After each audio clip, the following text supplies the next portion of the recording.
In today's video, I'm going to teach you how to connect your phone to Cursor AI. This can mean different things such as chatting, editing, or even remote control.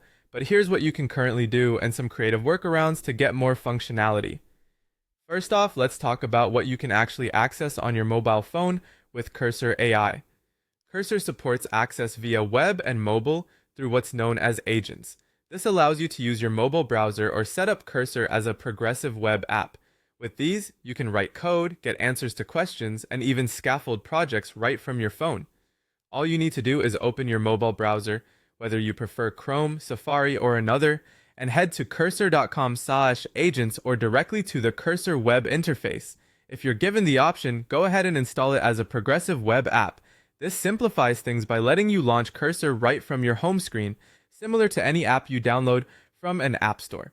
This setup gives you remote access to Cursor's agent features straight from your phone.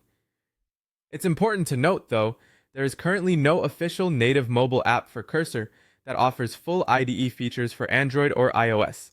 A lot of users have been requesting such an app or even a feature that allows remote chat or control, but as of now, these features aren't fully available in a mobile setting. However, you can still connect your phone in a limited way through your mobile browser or PWA, but not in full IDE mode, at least not yet. If you're really eager to use Cursor more extensively on your phone, here are a couple of workarounds you might find useful. One approach is using a remote desktop or screen sharing application.